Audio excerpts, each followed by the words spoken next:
Magandang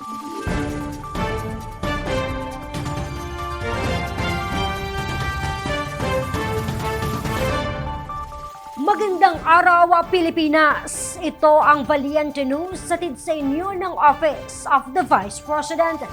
5 piling mag-aaral na sa bansa ang naging bahagi ng You Can Be VP program na isa sa mga inisyatiba ni Vice President Inday Sara Duterte. Muli natin silang kilalanin sa ulat ni Maribeth Adlawan. Isa sa mga programang inilunsad ni Vice President Inday Sara Duterte ang You Can Be VP.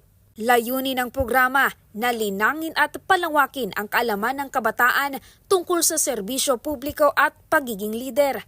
Sa ilalim ng programa, binigyan ng pagkakataon ang mga piling mag-aaral na makita at maranasan ang trabaho ng isang Vice Presidente sa pamamagitan ng pagsama sa kanya sa mga opisyal na lakad ng pangalawang Pangulo.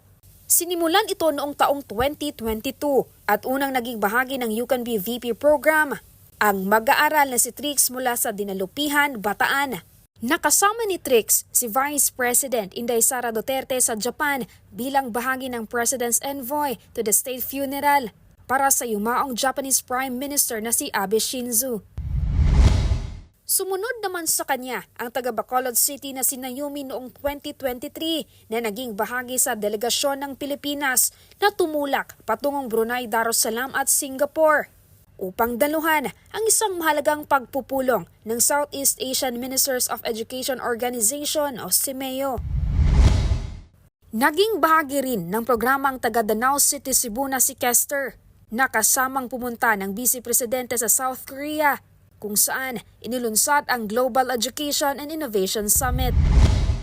Sa bansang Malaysia naman, tumungo ang mag-aaral na si Elise mula sa Pampanga.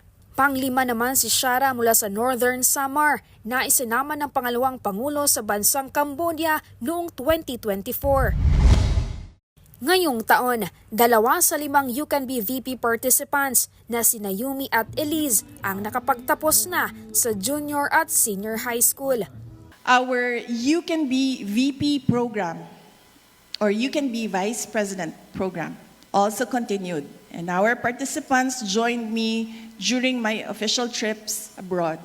The program already has 5 student participants.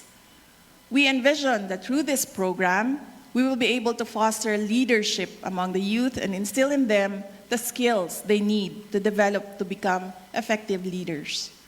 At this point, allow me to honor the 4 other student leaders who have joined me on my official trips abroad since we started the program in 2022.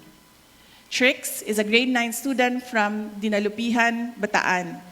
Naomi is a grade 8 student from Bacolod, Negros Occidental. Kester is a grade 4 student from Danao, Cebu.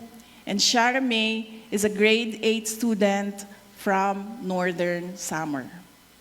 They have stories that could inspire young Filipinos to value education, pursue their dreams, and become agents of change as leaders. And they have stories that could become our anchor of hope that one day the Philippines will be led by Filipinos named Elise, Trix, Naomi, Kester, and Shara. Ako, si Maribeth Adlawan, lahat para sa Diyos, bayan at pamilyang Pilipino. Valiente News. Marami pang mga balita ang dapat abangan dito lamang sa Valiente News. Ako si Claudette Loreto para sa makabuluhan, naninindigan at matapang ng mga ulat at impormasyon. Maraming salamat.